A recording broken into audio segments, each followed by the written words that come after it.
Are you ready for the mayhem?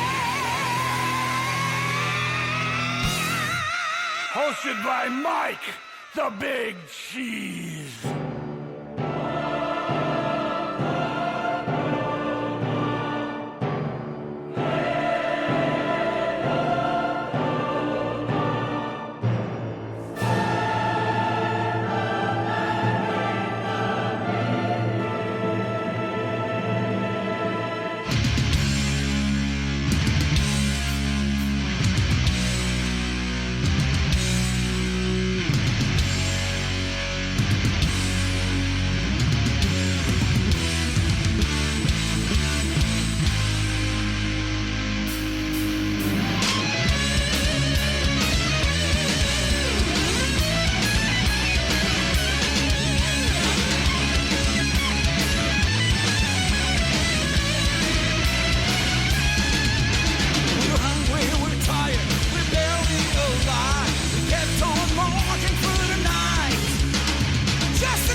All right, welcome back to the Heavy Metal Mayhem Radio Show. It is Sunday, March 10th, 2024. We kick things off there tonight with some Jack Starr. For some reason, it always gets lumped under the Burning Star band, but it was really Guardians of the Flame, a project he did right before he turned everything over to Burning Star. The album was Under a Savage Sky that features Sammy Abigail on vocals, The Flame That Never Dies. What a great song. And Jack is over in Greece this weekend. Matter of fact, it's probably over by now, but Up the Hammers Festival, he was doing an entire Virgin Steel set for his show over there. So it must have been great to hear Jack playing all those old Virgin Steel songs again. I think they did everything off the first two records that he appeared on, if I'm correct. I'm sure there'll be a video up of it already if there hasn't been. But we got a great show for everybody tonight. Robb Weir from the Tygers of Tang on tonight's show. Brian Zimmerman of Atrophy. So don't forget to stick around for those interviews, and we'll play as much music as we can in between. Well, it's no surprise, Agent Steel canceled their appearance at the Hell's Heroes festivals, and probably close to the last minute, like they normally do. You don't hear anything from the band for months on end. They announced they're playing a festival, and then they canceled that festival a couple of days before it's supposed to take place. So they're out. They haven't announced who's going to take their place, but they said they have a couple of bands in the waiting that they'll get on. That I'm sure that they will. But at this point in time, I have to say it's the promoters' fault. I'm blaming the promoters because you keep hiring this band to play at festival. You've seen that they've canceled every festival that they've agreed to play on, and pretty much every show. The few that they did a couple of months ago in Sweden or Finland, that was a miracle that even happened. I have to be honest with you. I don't know how that took place, but they've canceled everything before then and everything after that. So at this point in time, if you're a promoter putting on a festival or a promoter looking to book a band for a show, and that band is Agent Steel, get what you deserve. That's all I can say is you book them, you're going to get what you deserve. They're going to pull out on you, they're going to cancel. That's what they're known for, and that's what they keep doing. So stop booking this band. I mean, it just makes no sense to me. Plus, listen, John Cyrus, he's the voice of the band. He defines all of those songs with his voice. But it was the other guys in the band that wrote all that music and kind of took it and brought it to life. It wasn't just John Cyrus. So when you're booking John Cyrus, you're not really getting Agent Steel. He just owns the name. It's just not the same without the other guys in the band. So promoters, stop booking this band. It's not even really Agent Steel when you come to think about it. There was a movie on HBO maybe 15 years ago. I think it was called Late Night. It was about that book where they wrote about the late night wars when Johnny Carson was being forced out and Jay Leno was coming in and David Letterman wanted the spot. And there's a scene in that movie where they gave the Tonight Show to, I know it's off topic, but it kind of makes a little sense when you hear the end of it. They gave the Tonight Show to Jay Leno. He was hosting it for a year or two. They wanted to get Jay out and bring back David Letterman to host the Tonight Show. And in there, David Letterman's agent is saying, I can get it for you if you want it now. And he's begging him to get it. He goes, but you're not getting the Johnny Carson Tonight Show. You're getting the leftovers, the Jay Leno Tonight Show. So maybe that makes sense. You're not getting Agent Steel with Bernie in there and all those other guys. You're getting just, John Cyrus. And it's not Agent Steel with just him in there. I was a rant about probably nothing, but it's just the way it goes. All right, let's get back to the music here. We got a lot of interviews to get to tonight. Let me see. What are we going to do here? I uploaded so many songs last week. The interviews went so long I wasn't able to get them on, so I want to try to get them out of the way. So let's do Shining Blade, Touch the Night.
doesn't know.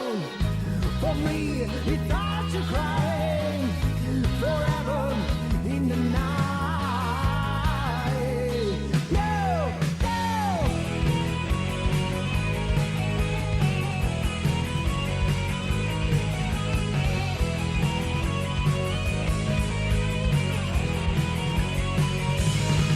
night walking,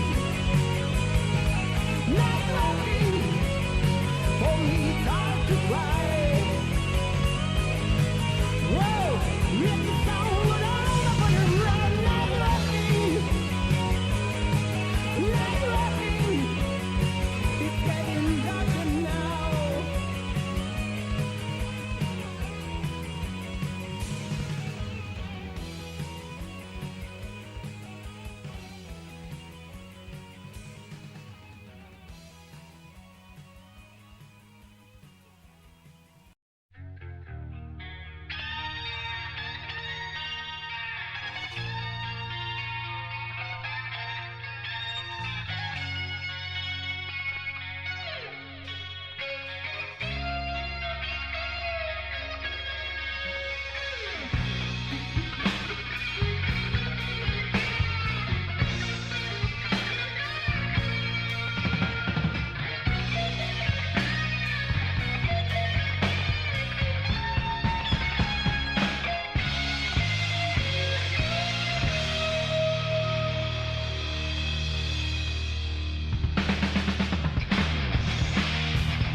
There's a dark power lurking in the place that we fear. It's all too close, it's all a little too near. It's time for you to see what has made you look twice. For you wander too closely, you pay the price. Yeah, you pay the price.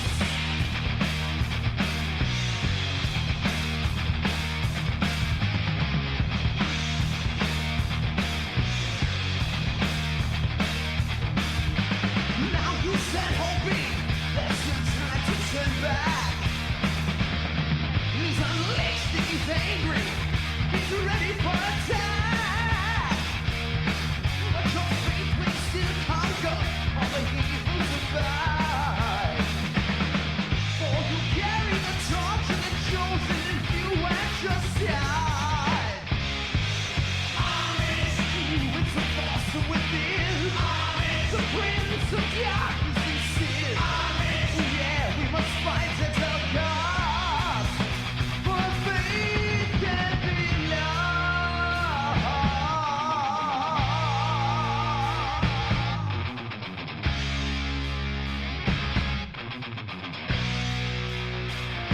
We've lived here for ages in serenity and peace.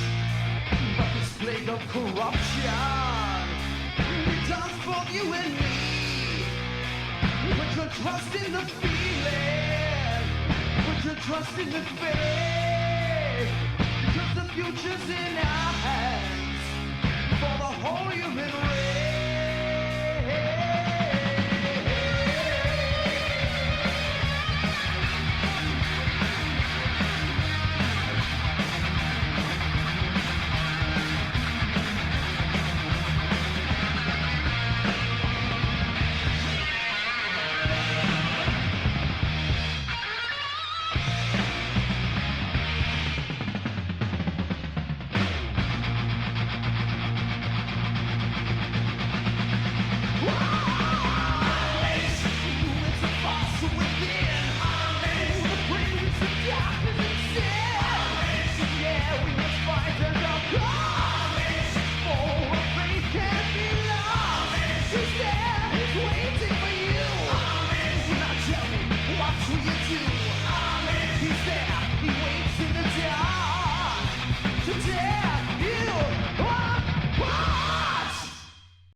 right, Christian wanted to hear Disciple. That is the one out of Australia. They had one record out in '88 called Sacred Nights, and they kind of faded away.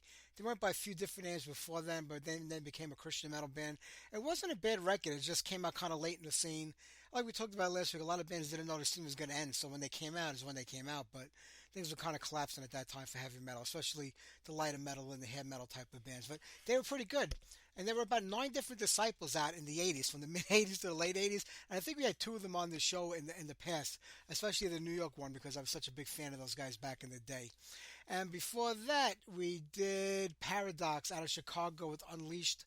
Love those guys. That record was going for a small fortune, like on Discogs years ago. I think somebody finally re-released it, and the prices kind of went down on that. And we kicked off that set with Shining Blade, Touch the Night. Well, we're going to get to our first interview in about 15 minutes. Enough time to get on a few more tunes. I saw that Jack White said that he beats himself up every time he hits a bad note when he's performing live, so he must be black and blue from head to toe, because half the videos you see of Jack White performing live, he messes up almost every song. So maybe those were in his drunken days. Who the hell knows? But poor Jack White. Poor Jack Russell, I'm sorry, from Great White. We've had Jack on the show a few times. He is a fun guy to talk to. I will say that about him. All right, Attacker have a brand new record coming out April 12th on Cruz del Sol Music. It's called The God Particle. If you haven't heard the song that they released this week, I'm going to play for everybody right now. It's called The Mighty Have Fallen. I've heard this record from start to finish, and it's phenomenal. Attacker Deliver Again. I spoke with Mike Sabatini the other day. Mike is going to come on the show the first Sunday of April to promote this record, because the week before is Easter, and we're not doing a show that weekend. So let's get on some brand new Attacker for people that haven't heard it. It's absolutely tremendous. The Mighty Have Fallen.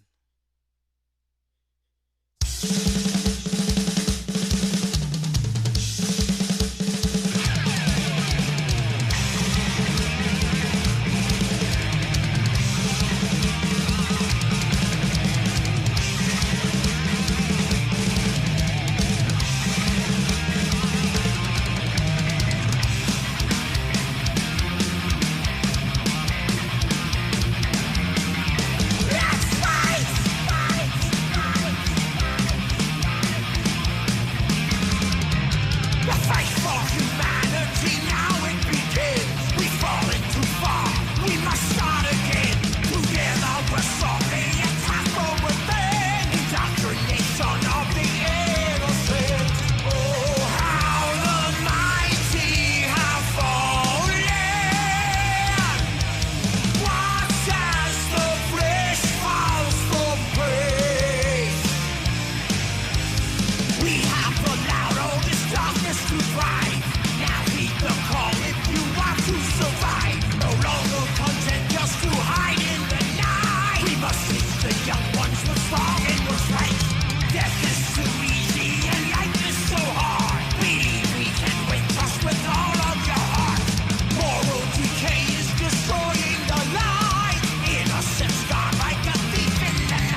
shrug your shoulders and go back for more. Listen to me, you're out of control. You better quit, you lose your soul. When the darkness is closing in, closer now than it's ever been. Round the darkness,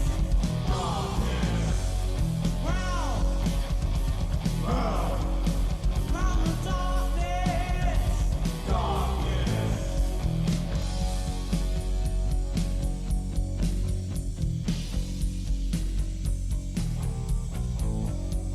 Well, the darkness closing in, closer now than it's ever been. I tried to tell you once before. You shrugged your shoulders and go back for more. Listen to me, out of control. You better quit, you lose your soul. When the darkness is closing in, closer now than it's ever been. Round the darkness,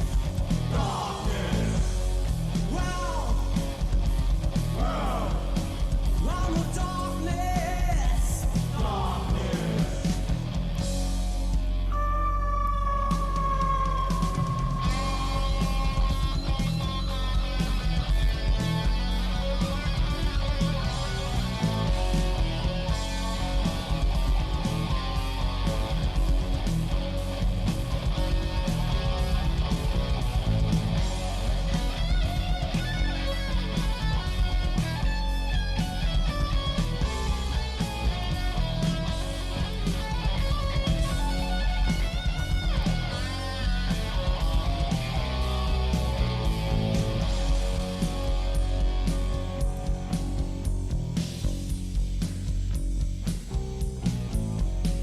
Well, the darkness closing in, closer now than it's ever been. I tried to tell you once before. You shrugged your shoulders and go back for more. Listen to me, out of control. You better quit, you lose your soul. When the darkness is closing in, closer now than it's ever been. Round the darkness,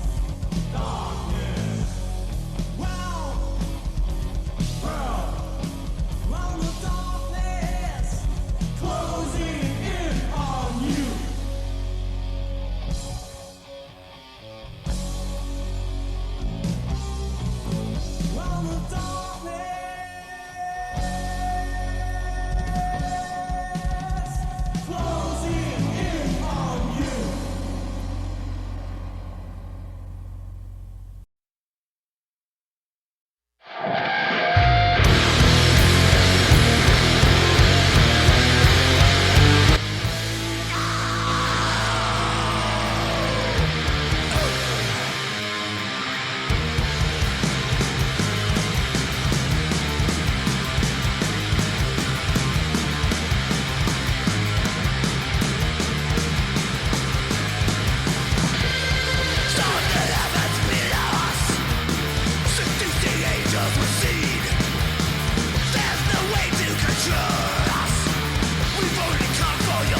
kick things off with brand new Attacker, The Mighty Have Fallen. That record is going to be a killer. Going to be big for the band. And I think the opening band or one of the warm-up bands at the Keep It True Festival coming up next month. And if you heard the Keep It True Rising, which they've been having towards the fall, this is going to be the last one. And I kind of get that. And I don't blame Oliver for doing that because, you know, having this many festivals, I mean, there are more and more popping up every year featuring like underground metal bands. And it doesn't matter what country they're in. I mean, people would travel over to Europe to see these bands because it's like a nice vacation for them too. You know, they get to go to Germany or Greece and spend a couple of days seeing the sights and getting to see a lot of their the bands that they're fans of. We got a lot of them here in the U.S., but there's only so many bands to draw from. And after a while, you got to start repeating these bands over and over again. And the 3 festivals here in the U.S. start repeating all the same bands, and the ones in Europe start repeating. There's only a small pool of bands to draw from. They keep drawing from the same ones over and over again. Every now and then, they'll throw a surprise at you and add 1 or 2 different ones, but they do 2 festivals a couple of months apart where there's like 30 bands on each one of them. It gets kind of hard to kind of make it different than each other, so it's better to concentrate on one. All right, we're going to get to Robb Weir in about 2 minutes. We're going to play something. We'll play some classic Hellhound. We'll play some classic music from Tygers of Tang. I'm all tied up today. Forgive me. We'll play Hellhound. But before that, like I said, we did Attacker, Nice Stalker, a band out of PA, a song called Realm of Darkness. They had one record out in 2009. It was a compilation. I think that they put it out on their own, and it was real poor quality. I mean, I think it might just be a digital one. I'm not even sure, to be honest with you. I'm going to reach out to them and try to get them on the show because they had a lot of great songs, that band. Just the quality of the demo, which I just played, the song off of Realm of Darkness was kind of crappy. The album really doesn't sound much better. And after that, brand new Midnight, Expect Total Hell. I was never really into this band. I'm not a big fan of like the blackened death metal, you know, but like over the years I've been listening to this band more and more. They kind of remind me of the old Hellhammer days, early Celtic Frost. They got a new record out called Hellish Expectations. Check it out. It's actually not a bad record. If you like that song, you'll like the rest of the album. And pretty much the whole catalog is in that kind of vein, so there you go. All right, let's play Hellhound by Tygers of Tang. Talk to Robb and get us some more music after that.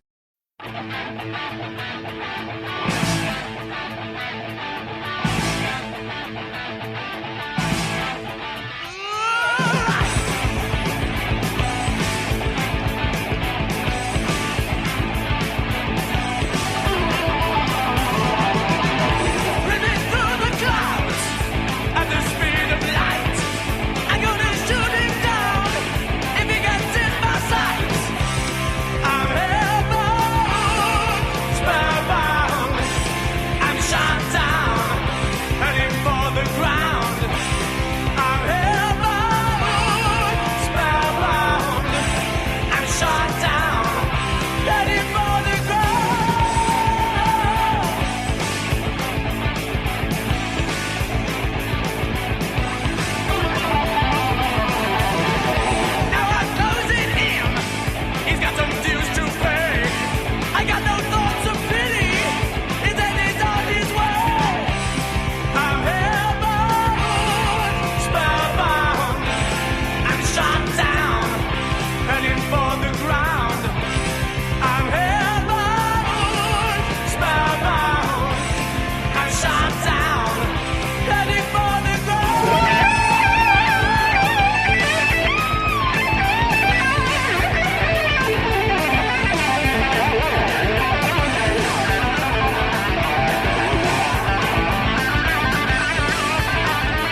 Rob. How are you? I'm all right. Finally, I've Oh, been having trouble uh, having trouble with my Zoom. But oh, how are you?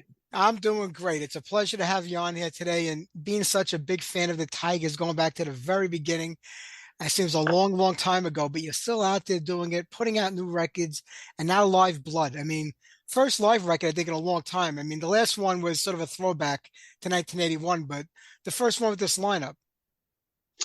It is, yes, it is the first one of this lineup, and two albums in, plus the entire back catalogue. The time felt quite right to do it. To be quite honest with you, everybody's at the top of the game. The band sounds great live, and we chose a venue that is quite dear to our hearts in Wales. Hugh has Welsh roots, our bass player, and Angela, who owns the venue, is always very welcoming, very gracious, and it always sells out when we play there. So we knew we were going to get a great crowd. And the recording equipment in there is top notch. So it was all pointing towards let's do it there. The And album sounds great. the venue is called the Patriot in Crumlin in Wales, in mid Wales. I mean, the album sounds fantastic. I mean, when putting out a live record today compared to 30 or 40 years ago, I mean, how live is the live record today? Do you try to go out there and make it as live as possible? There's always touch-ups you have to do, after the thing is done in the studio, but how much of it live do you really want to try to keep live? Let me just assure everybody there are no touch-ups. This was a one recorded live album. There are Wow. no overdubs. We haven't taken anything into the studio. It was done. It was done in the venue as we played. And I have to tell you, the band is amazingly tight these days because you would never know the difference. It's just that tight, the album, that live. We arrived a day early to run through the songs, and I mean, we know the songs. A lot of them I've been playing myself for 46 years. So, if I don't know them now, I'm never going to know them. But, you can always, drop a note on the night or whatever. And of course, not only are you conscious that you're recording a live album, but you still have to put on a show because, you can't just stand there and look at your shoelaces. You've got to crack on and entertain because that's what it's all about. And the Tigers would never not entertain. We wouldn't have recorded a live album had it caused us problems in as much as we're all going to sit on seats to concentrate on hitting every single chord properly. We played our show and it came out tremendous. It could have gone the other way, but it didn't, which is why we went down the day before and did a bit of homework, and made sure that everything was firing on six. And you guys did that, absolutely. I mean, Rob, did you think 46 years later, after Don't Touch Me There came out, you would still be doing it, and not just doing it, but writing music that's just as good as the original days, if not better? Um, did I think I'd still be doing it? Probably not. When you're young and impetuous and a bit crazy, I think you just live for the moment, really, and why not? And the moment back then was very successful for us. We had albums, we had top 20 albums in the British national charts, not a rock chart, in a national chart.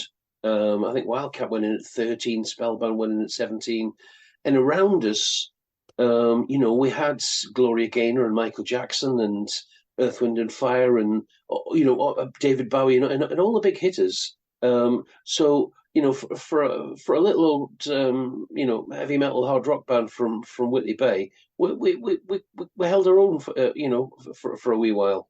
You sure did. And you think back to 1978, the term heavy metal really wasn't used that much. It was just starting to come out.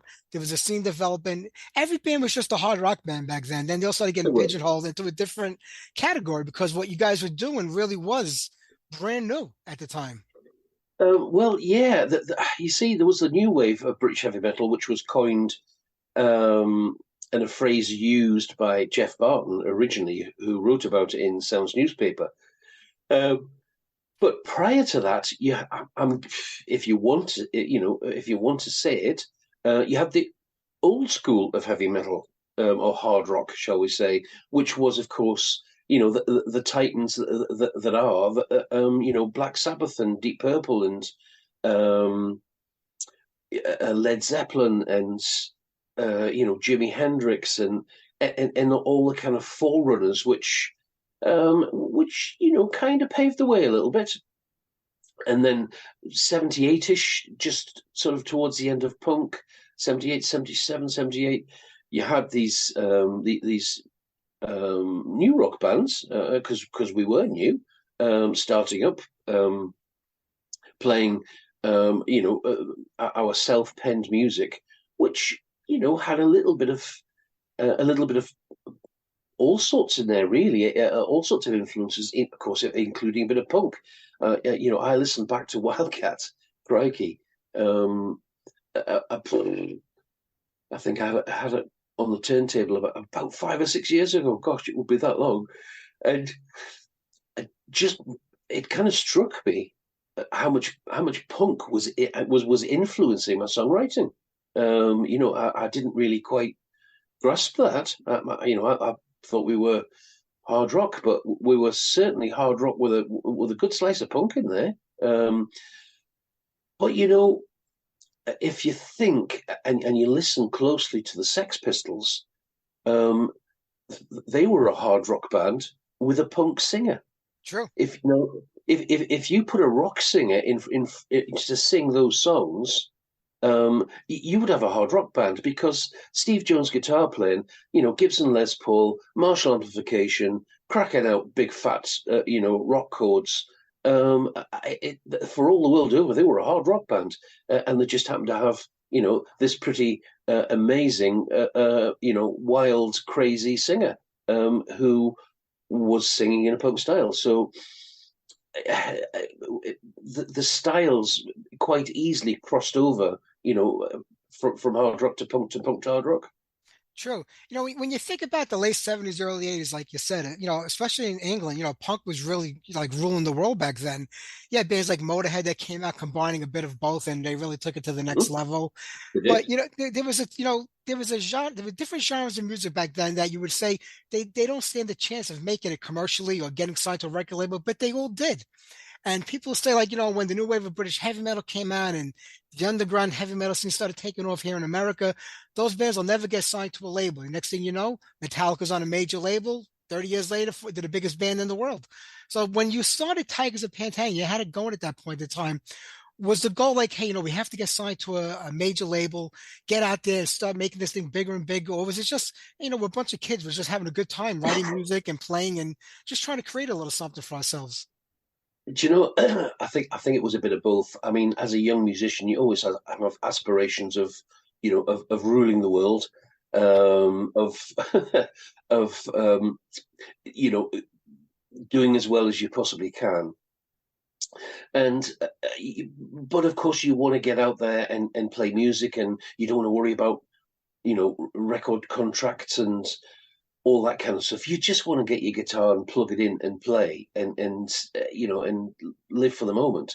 But of course, those things are quite important for you to carry on plugging your guitar in, and living for every moment. So it was definitely a bit of both, and we were in the right place at the right time, which doesn't often happen. But thankfully, we were. We were picked up by a local record label, and from the success of "Don't Touch Me There," our first release, MCA came along, was very interested. But you've got to realize as well, it was a time where all the major labels wanted a slice of the action of new wave of British heavy metal. So EMI signed Iron Maiden, Phonogram signed Def Leppard, Carrere signed Saxon, and MCA signed us. And I think we were probably the first big four, if you like, that that kind of started out on the road. And if you think of the likes of Diamond Head, they weren't signed till 18 months later to MCA, to our label. Their career didn't, as a recording career, didn't start really until then. So we were very much in the fore. And I use the word "for" in both respects, as four bands and at the beginning, which is great, And my goodness, how often are you in the right place at the right time? Probably not an awful lot. That's very true. And those earlier records all out on MCA, and we all know that, the band had trouble with the label later on, and that's when things kind of fell apart, and you broke the band up. And that's a story that a lot of bands tell. Like we want to get signed to, Atlantic and MCA and Epic and these big labels. Then when it happens, it just falls apart for them because things didn't turn out the way they thought it was going to be. So it was getting signed to MCA. And when you think about it, the band got signed like after a couple of years of being together to a major label back then, which was a big thing to do on its own. Was it a blessing or a curse? How do you look at it back then when it happened and all these decades later? Is it the same feeling that you had back then about it, or did it change as time went on? Um, I think when you think back and you reflect, you reflect on all aspects of it, really. Should I have stood up in the boardroom and said, I'm not doing this anymore? And there's a backstory to everything, really. There's a backstory to that. So what happened? Of course, we were delighted when we were signed to MCA, probably the biggest record company in the world, because they were funded by CIC Universal, who still make all the biggest films in the world. Yeah. And of course, there was, $1 billion video platform, which they were launched and started. CIC Video, and of course it's Universal Pictures, isn't it? Yep. So how does that go down? It goes down. You're signed to MCA now, lads. Absolutely amazing. We had great management at the time, and they got us a deal with. I'm trying to think of the agency who really propelled us as well. Oh my goodness, this is getting old, and you can't remember things. The agency will come back to me. But from that, we recorded, of course, Spellbound. We had a personnel lineup change, and we recorded Spellbound when John Deverell and John Sykes joined, and then we recorded Crazy Nights in the same year, which was interesting. I have views on that, of course. And then John and I used to share a room when we toured around the world, and John, I always got the feeling that he wanted he really had aspirations for to move forward and upward, probably faster than a speeding bullet. And it's well documented. He auditioned for Ozzy and didn't get the job, and then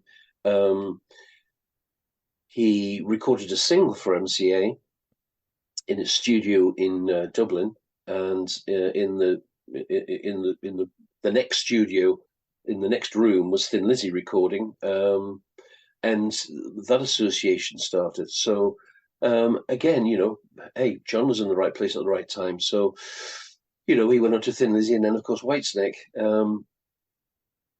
and John left us, unfortunately.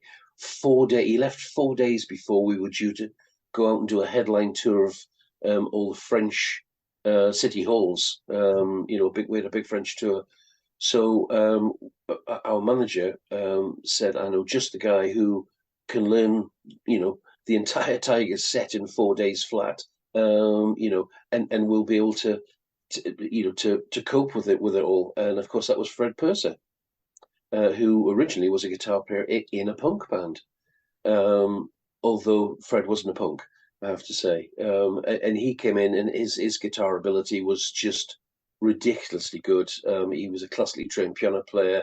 He did a bit of producing. He was a great singer.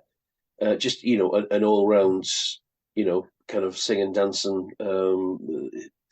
jazz hands, Yeah. player.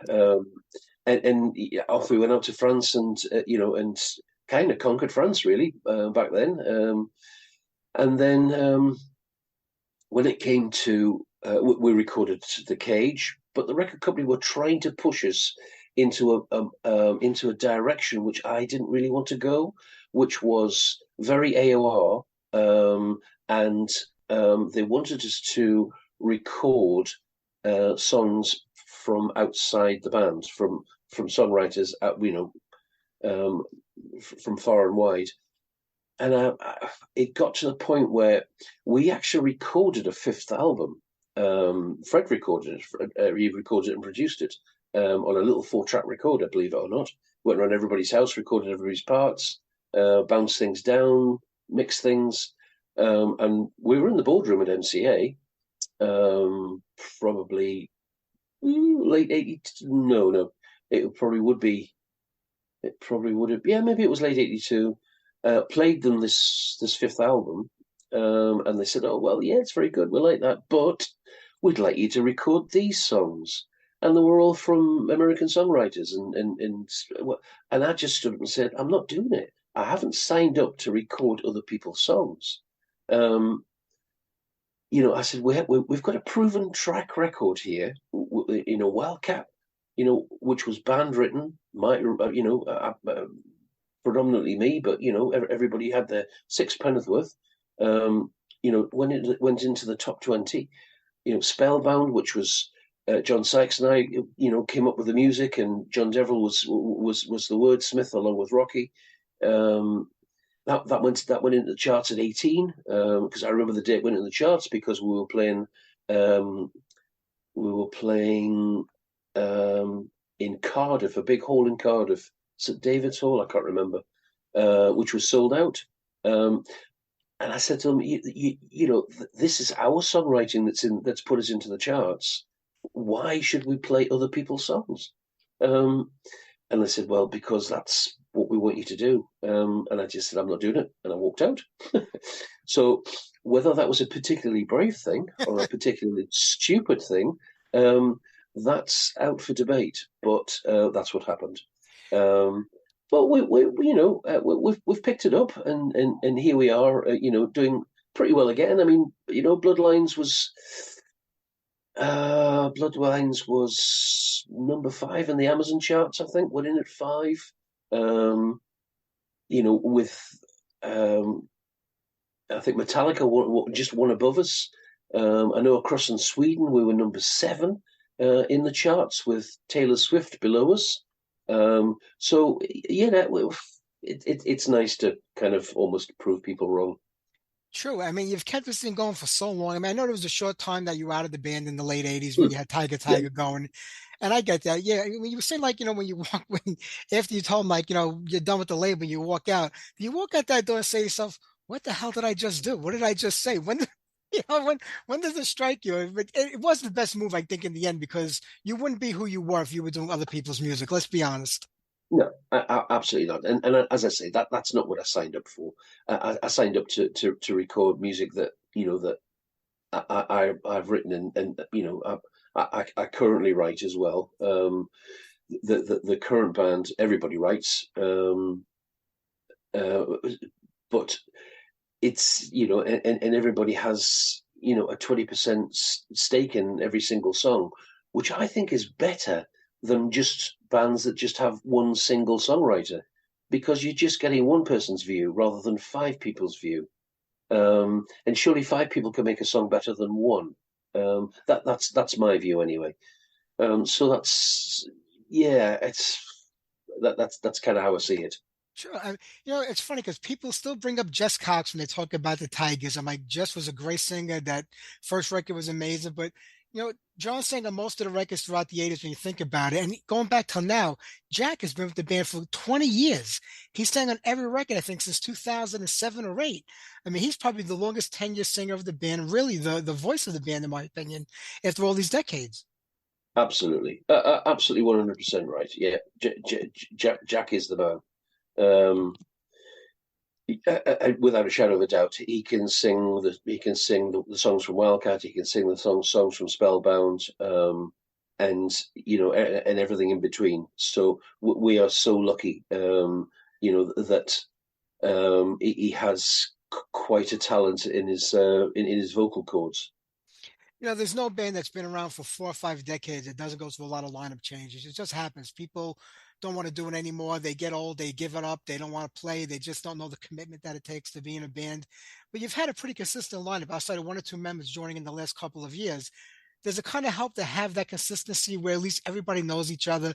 They know how you're going to write, they know how the lyrics are going to go, how the songs are going to sound. Does it make it a more cohesive band, or doesn't matter anymore? Yeah, no. It very much does matter. Yeah, no, it does matter, and it does make it more cohesive. You're right. But we have a Tiger style.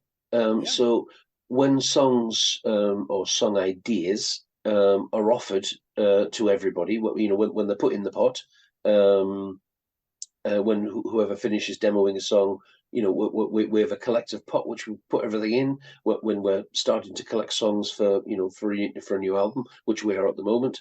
Um, First of all, everybody listens and says, "Yeah, we can make that into a Tigers song," or they listen and they say, "Don't think it's really Tigers," in which case it doesn't go any further forward. So we very much have a system, and we think it works for us. Does the whole band know what a Tiger song is supposed to be, or in the end, do you have the final say? Where you say, "I know you may like this, but I don't think this is who we are." No, I think everybody has yeah a Tiger vision. I do. Yeah, I think everybody knows when they're writing that it has to be in a certain style, really, before it's put into the pot. Otherwise, you're kind of wasting your time.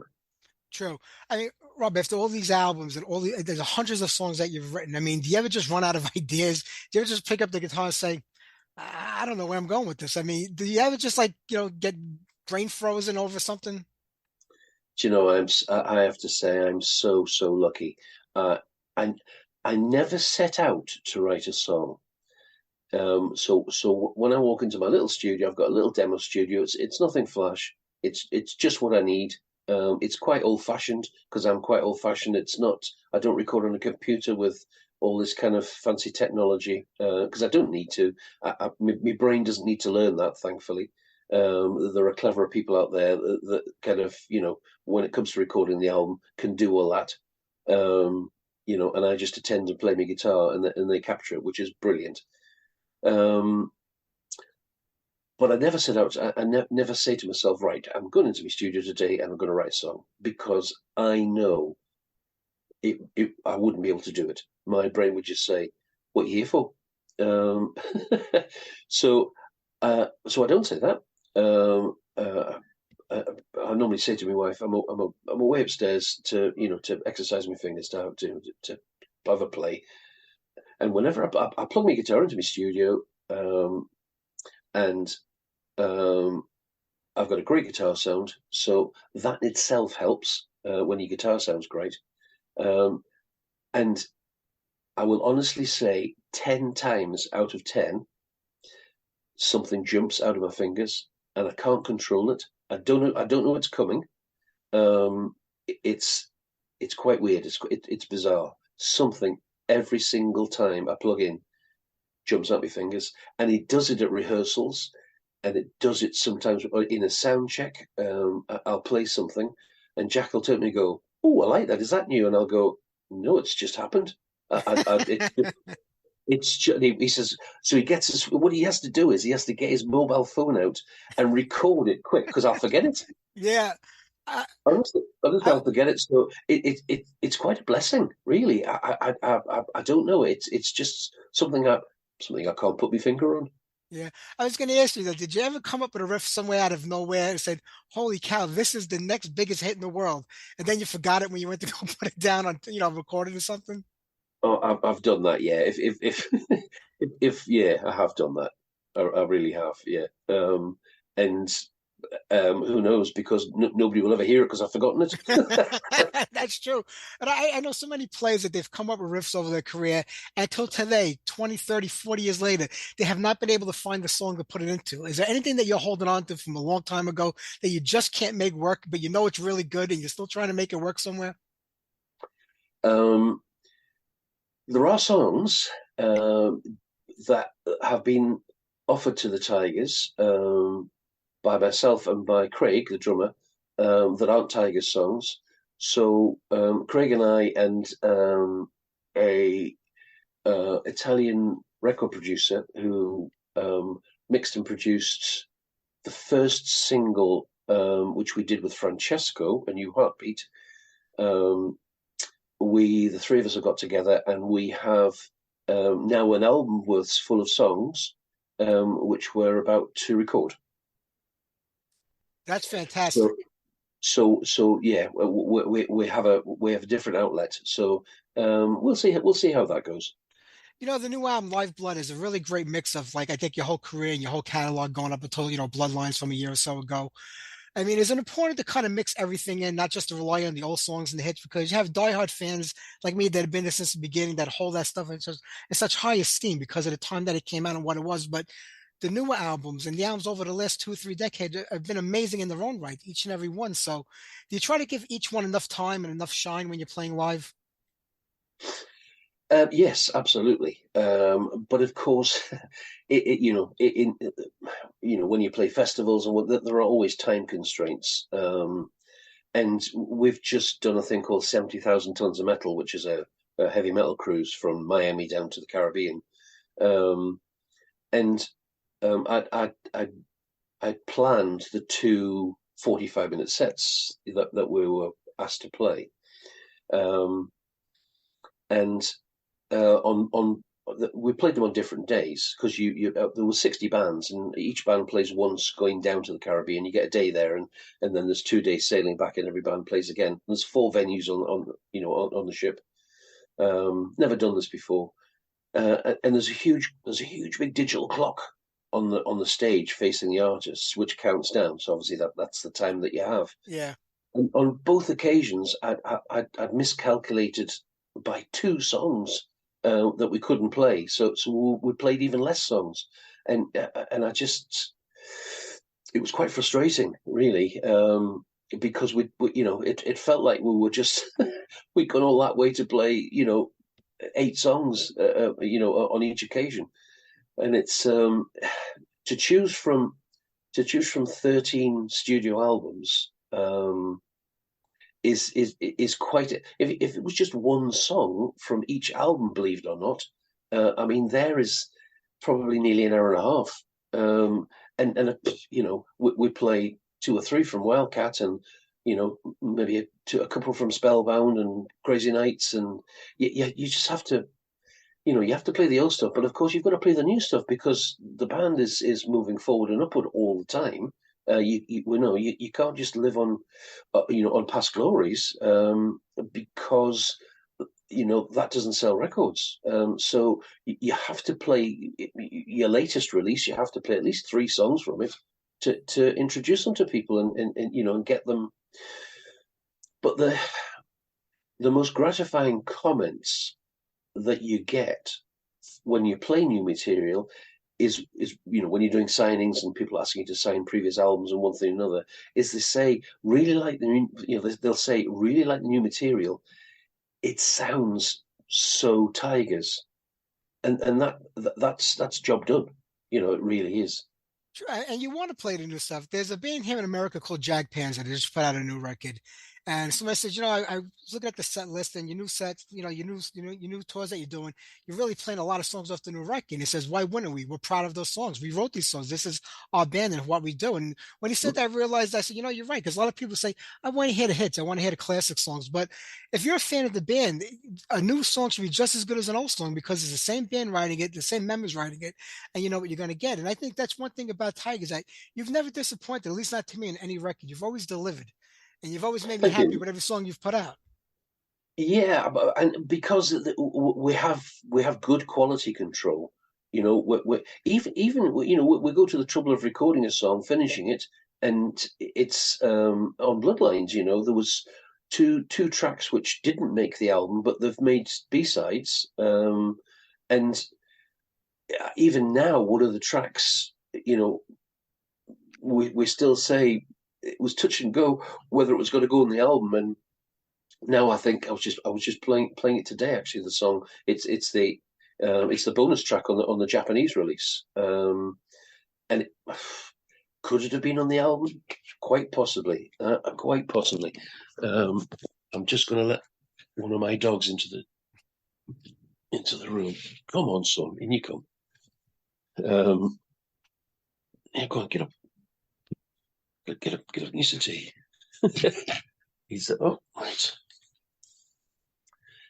Sorry, I'm just rearranging things. Right, what we're done.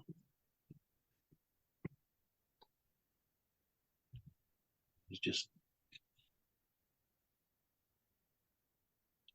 there.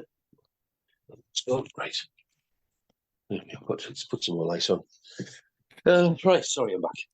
It's all right. Well, like I said, Live Blood officially out April 26th. What a great job. I know you just said you're working on new music. What do you think? Maybe next year we're going to get this? We will record it certainly next year. That's what the plan is. Whether it comes out late 2025 or early 2026, we're looking for a release next year, certainly. I would like to think that this year we'll also get. I'll also get this material, which Craig and I are really happy with, recorded as well, and see what we can do with that as well. But Tiger stuff. We've got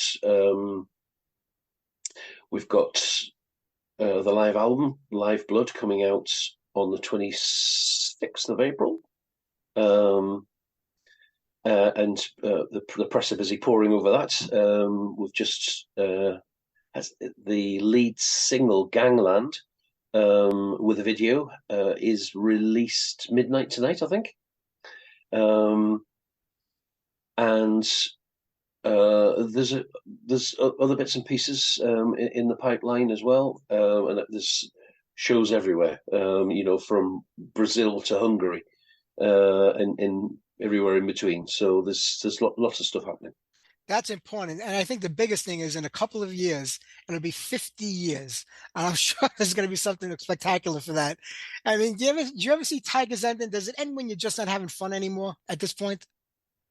No, we're still having a lot of fun. It's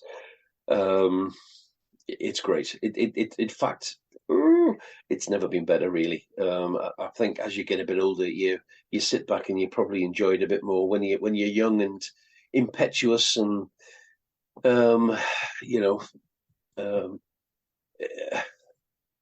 keen to do anything that anybody requires, which might not be the right direction or whatever, like what happened to us. I think when you're older and a little bit wiser and there's a bit more water's gone under the bridge, it's better to sit back and take it all in. And it's we really, really enjoy being on tour. It's great. We all get on really, really well, which is a big, when you spend a lot of time with people on the road, that's a big godsend. But we're all quite happy sailing on the same ship.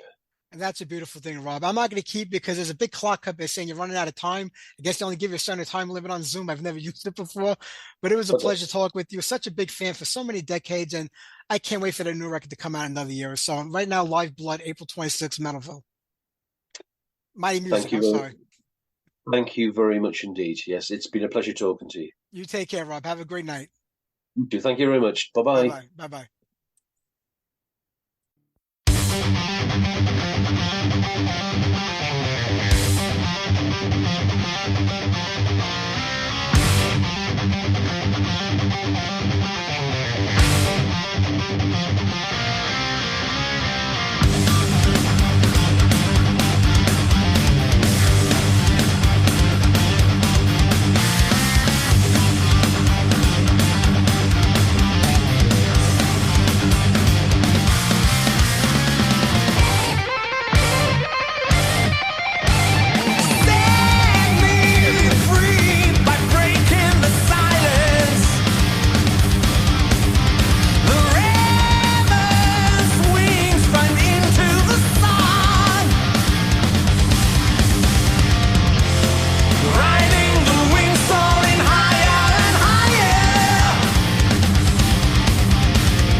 Tygers of Tang.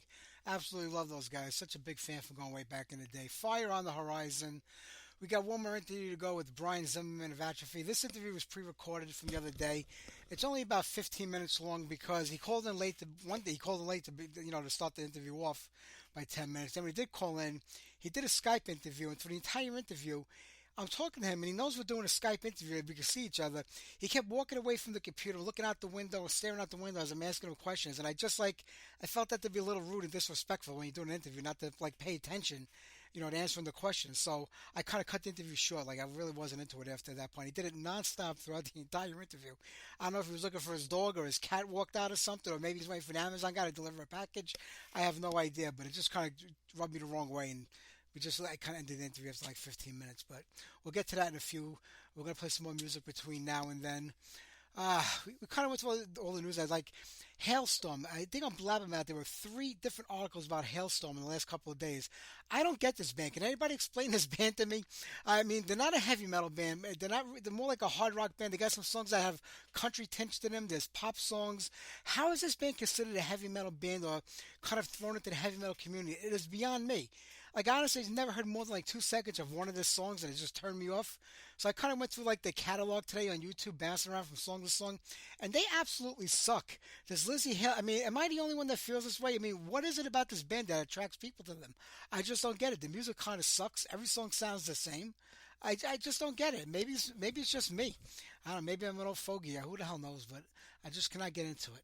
All right, let's get into the music now. This is a band called Agents. They came out of New York in around 84, 85. They had one record out called Stick to Your Guns that came out around 1987. I just found a couple of members of the band, and I'm going to reach out to them, get them on the show. They had a demo in 85, and then the one album, Stick to Your Guns, in 1987. So we're going to play a song off that record. We'll play off the title track song, Stick to Your Guns, because this song reminds me of another song. I just cannot put my finger on it. So listen to it and let me know who it sounds like. I thought it sounded like Breaking the Chains by Dokken, or You Just Got Lucky by Doc, or maybe an Ozzy song from around the Ultimate Sin that time. I can't put my finger on it, but let me know who you think this sounds like, this riff. This is Agent, Stick to Your Guns.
Gotta take your best shot.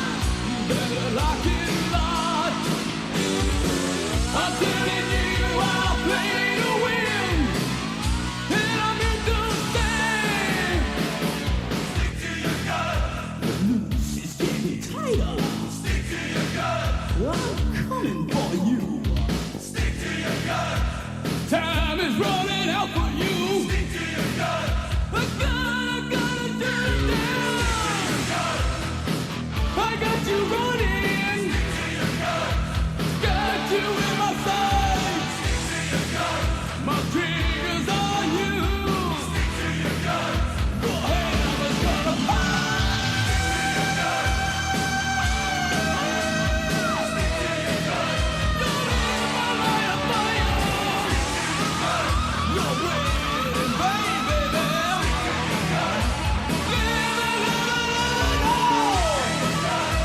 Taking no more chances. I gotta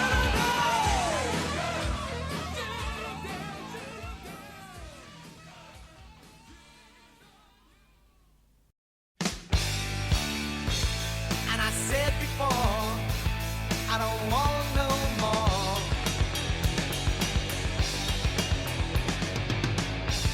And I can't complain. My mind's insane.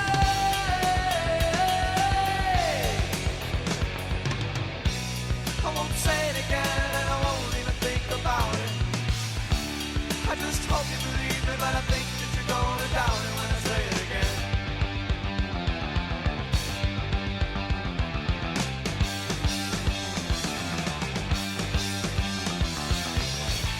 And I said before, I don't want no more.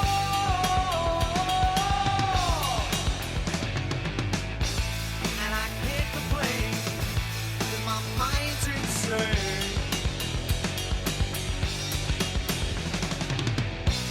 I won't say it again, I won't even think about it. I just hope you believe me, but I think that you're gonna doubt it when I say it again.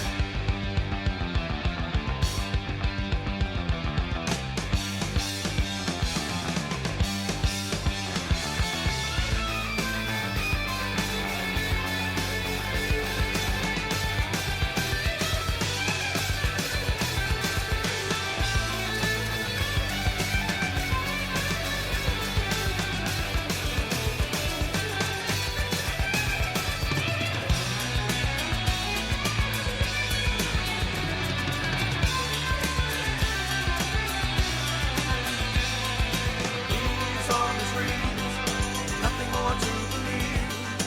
Can't be sure, and I know I'm not crazy. Life is just a pleasant breeze.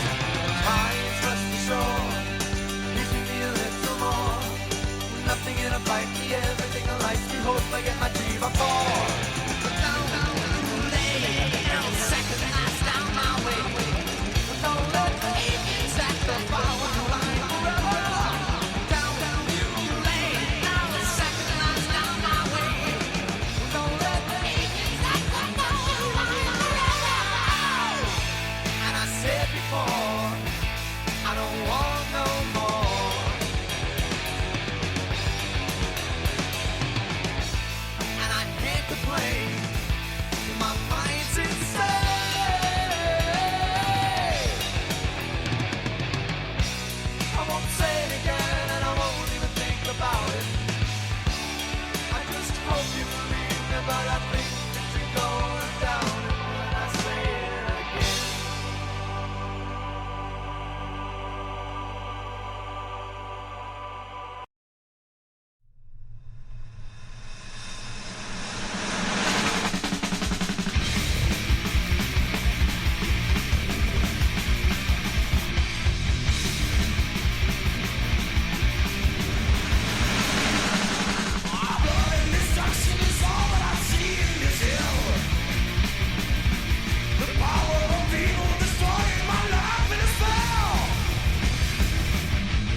Artillery right there. Love those guys. They're actually finally back in America. That show, that tour got postponed like 2 times, but they're out there playing right now, doing a lot of shows. Into the Universe. Before that, Zebra, as I said before. Zebra working on a new documentary. I cannot wait for that to come out.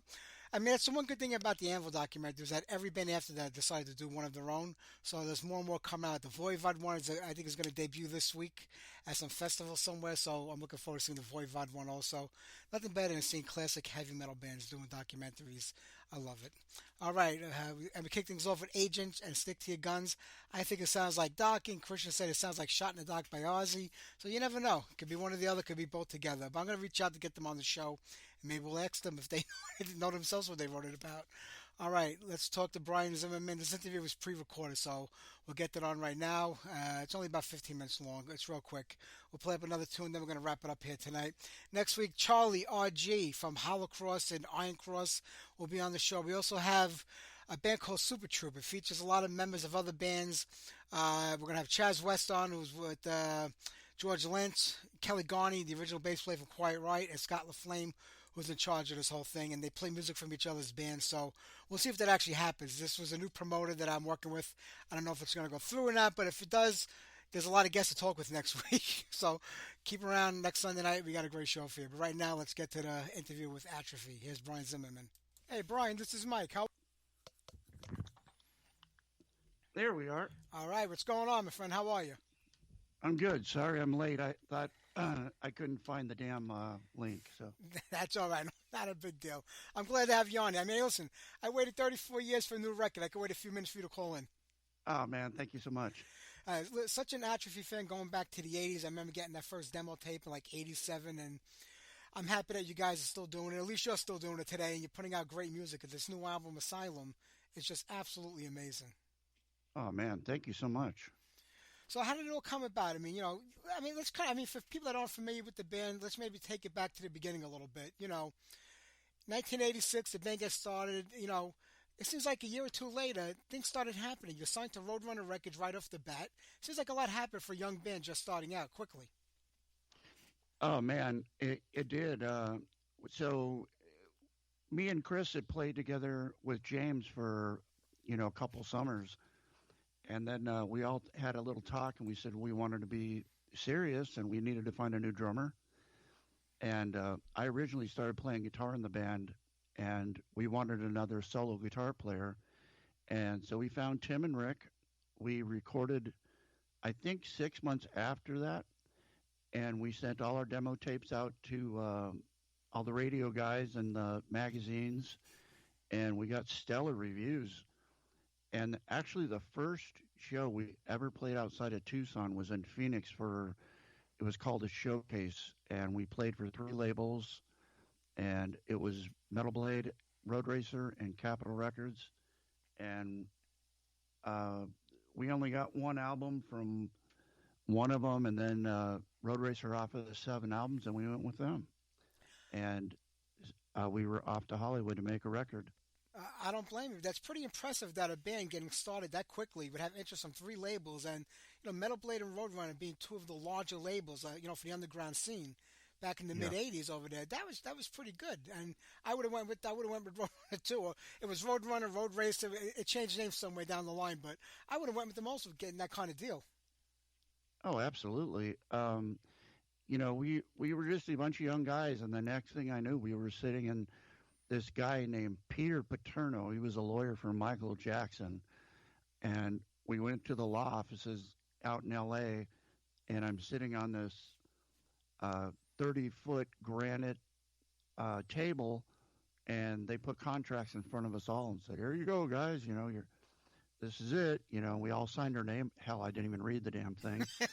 I'm like, woohoo, we're signed. Oh, my God, this is great.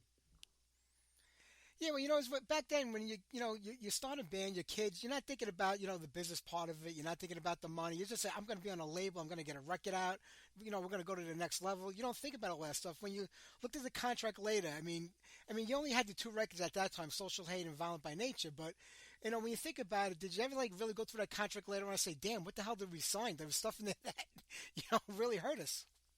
Well, I did, but it wasn't until much later because when I walked away from the band, I walked away from it. I didn't look back. I had a daughter, and I was married at the time, and I figured I had to be a responsible father, and so it wasn't until I came back in 2016 well, shit, where is that contract? And I started, at this point, I wanted to get some of our rights back, so we could get stuff re-released or we could sell it ourselves because they have no interest in it anymore. They just weren't making any more copies of it. They were done with it. So, and as a matter of fact, they hadn't even released it digitally yet, and that took some doing. And thanks to a good friend of mine, Craig and Lund from Heathen, he helped me get all this stuff done, and I got both albums re-released through Massacre Records, actually. Yeah, a couple of years ago they all came out. And it was great to see them again because there's such a young audience now for this music. And even though you can get a lot of stuff off the internet, there's nothing like owning a copy of it or having that vinyl or that CD in your hand. So it was kind of cool to have it all come out again. Absolutely. That was a great thing. And, when you go back, Violent by Nature, the last studio record by the band in 90, the band ended 2 or 3 years after that, I believe. And that was kind of it. But how did it all come to an end? I mean, was it just like disagreements between all the members, or did you just say, you know what, the scene is changing right now, we don't know where our place is in this, and how did it all end, and why did it end? So one of the big factors is my guitar player, Chris Likens, at the time. He was one of the main writers, and he was attributed for a lot of the sound in the band. He played all the rhythms on Violent by Nature. And he just had a very rhythmic style in his drill picking. And he went off to be a doctor. So he's a doctor today, and he practices medicine up in Scottsdale, Arizona. And so he left, and then grunge hit. And when grunge hit, they just, all the labels were dropping the bands, and they wanted to go with the new sound from Seattle. And that was a double-edged sword, man. We got hit twice. So I said, I think it's time to be an adult. And I didn't think we were going to really make a living doing this back then because, we did get tour buses and tour support. But as far as financial stuff, to make payments on our houses or whatever, we didn't really get that. So it was just time to be an adult. Yeah, I hear that. So many people say, Atrophy, the record, the first record came out in '88, the next one in '90.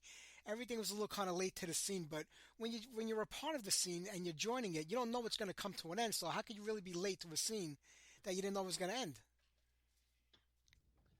That's a good question because as far as I see it, I think we were some of the innovators of that sound, and it was weird because as quick as it happened, it was taken away, and very, very few bands survived that. Testament, Exodus, the bigger bands that had probably some financial support from the records they've done previously, but for a new band like us, we weren't so lucky. Yeah, it's an old story, but it happens to a lot of people.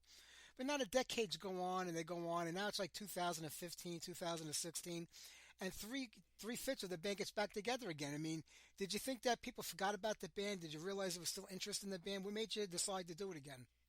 I had no idea people gave two shits about our band. It was actually a guy who runs our Facebook page. He's I think he was 22 at the time, 21.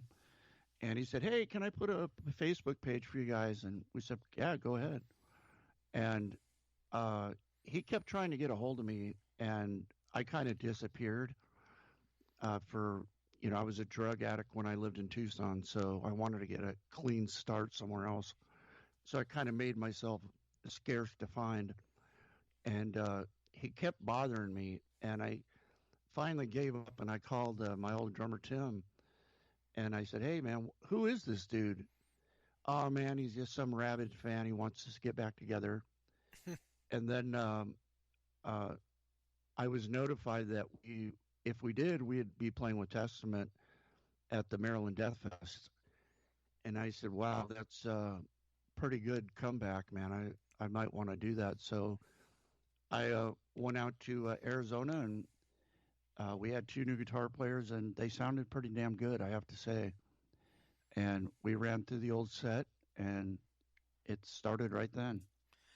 Well, things look good for a couple of years. I mean, the three of you guys were out there playing live. I was hoping that we might have gotten a new record out of you guys, between then and 2020, but COVID hit. And then, bam, everything seems like it started all over again. Every band shut down, the music industry shut down. And then not long after that, you decided to part ways with, the other two guys and go off on your own on the Atrophy. And they changed the name to Scars of Atrophy. So how did that all come about? So, yeah, when you said so in 2019, we released one song called Riptide, Yeah. and it was okay, well received, I guess. And so when they recorded that song, I just asked them, please give me one good song that we could release before we go to Europe.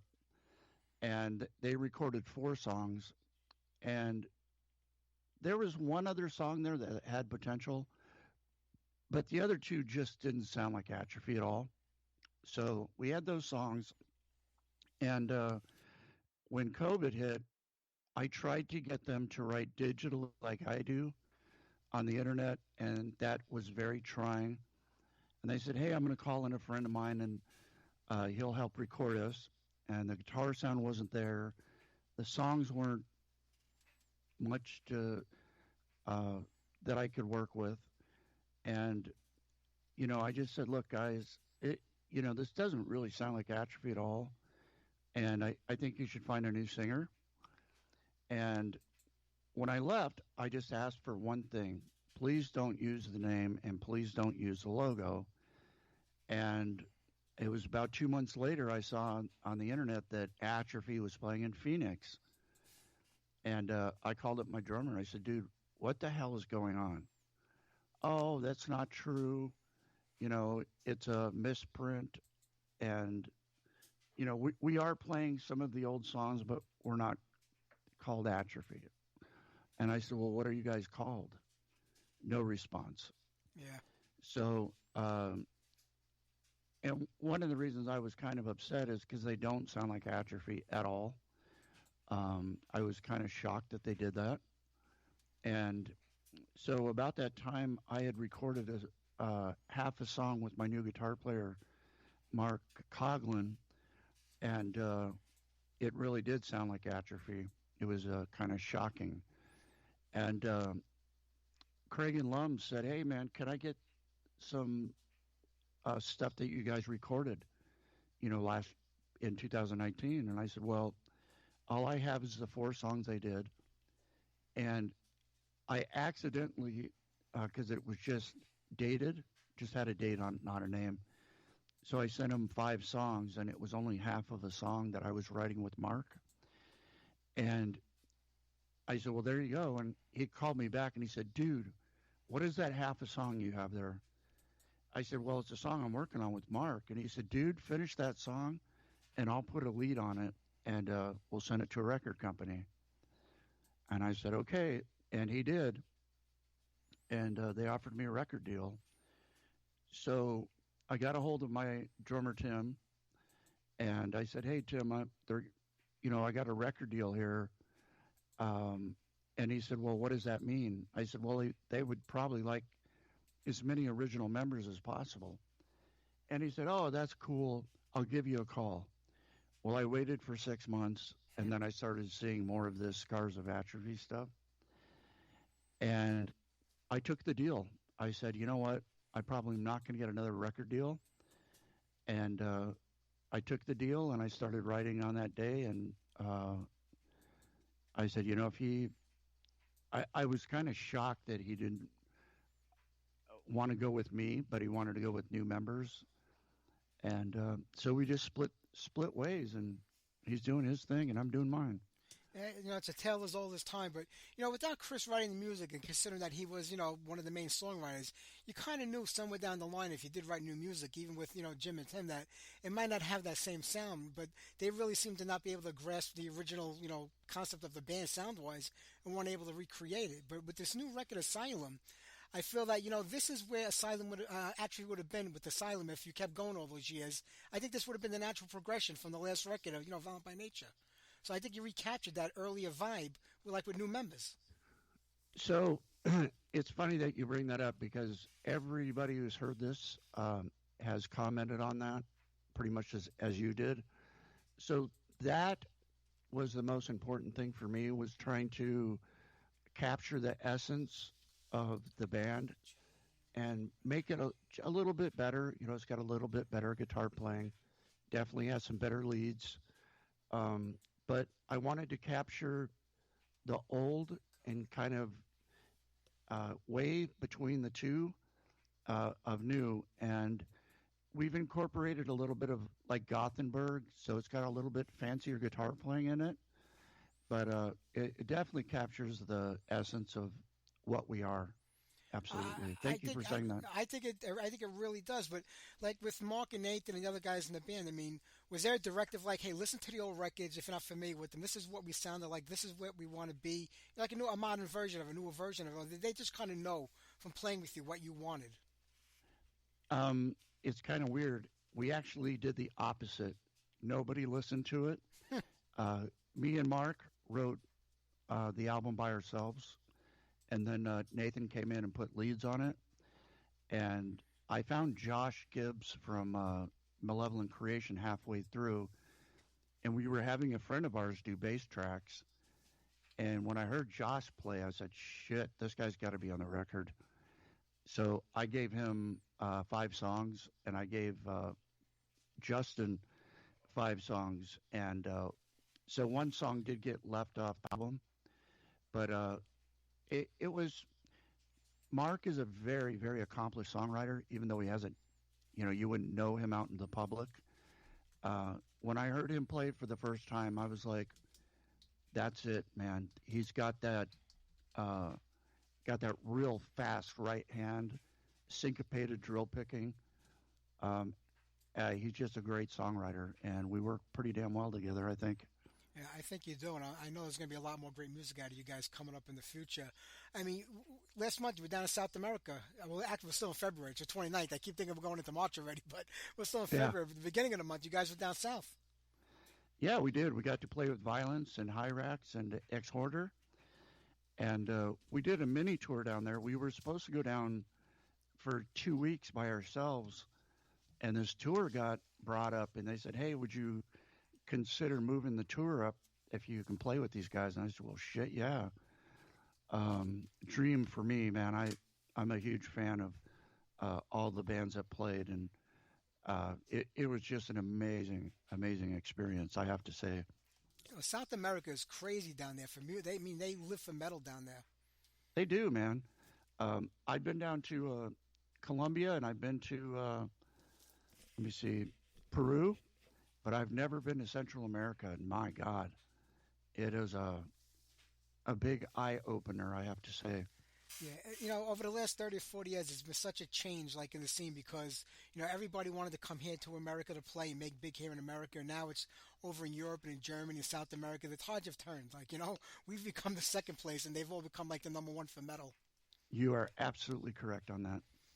And it's a tough pill for a lot of bands because, like here in your own country, it's hard to get shows or play anywhere. I mean, and COVID didn't help out the matter any. It didn't, and then became inflation, and it's hard to get going in this economy, man. Everything's so expensive. It really is. But, Brian, I'm not going to keep it. I know we got a late start tonight. I got another interview to do right after this. But, I mean, March 15th, the official release date on Massacre Records. You did an amazing job on this record. What do you guys have planned for this year? I mean, anything lined up yet? Or are you working on some stuff? Oh, yeah. We have 7 songs started for the new record. Nice. And as far as new stuff, I'm trying to get over to do West Coast, East Coast, 9 days each, and then go over to Europe. That'll be fantastic. So when you get to the East Coast, because I'm here in New York, I know you'll make it here, and I'm definitely going to be out there to see you guys. Man, thank you so much. It's my pleasure, Brian. Have a great night, my friend. Take care. Oh, you too. Bye Bye-bye. bye.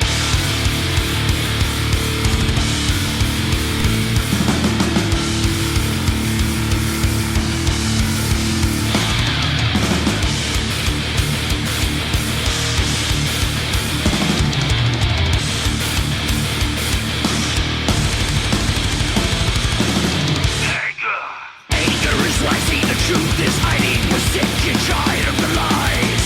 While hate is breeding the sharks, the feeding, the living, the life on our dime. Opulence, indecadence, the bills that conceal the crime. The tension of masses, dividing the classes, commonwealth can barely survive. We're bleeding out, they can't survive. We rack up debt while they show the line. Bleeding out, they can't survive. Cruel world, there ain't a line. Thrown in the pit where they barely survive. Like money will fall from the sky, selling us dreams we cannot obtain. Another sucker is born. Another sucker will be born.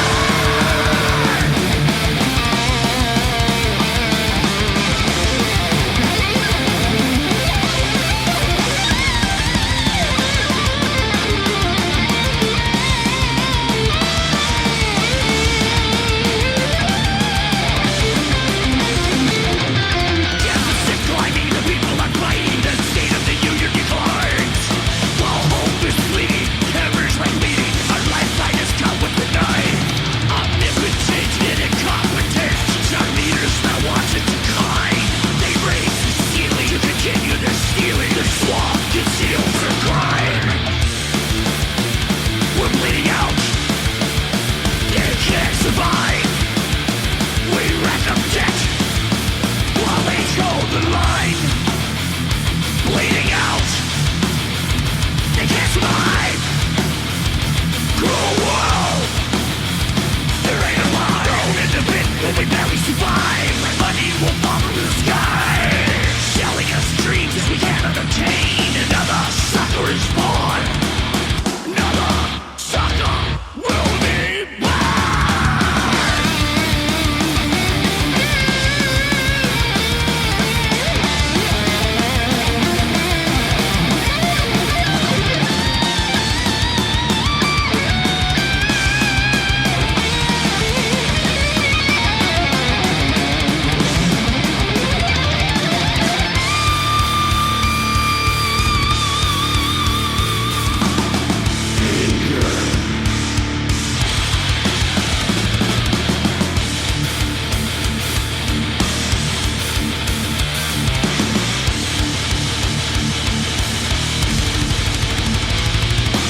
Work to the weak, back when we slide. Flesh in the bone, try to survive. Bleeding out, the shocks they attack. Increasing the wealth on the unforced back. How the fuck does one survive? Bleeding out, can't survive. Cruel world, there ain't a line. Thrown in the pit where they barely survive. Like money will fall from the sky, selling us dreams that we cannot obtain. Another sucker is born, catching the unborn.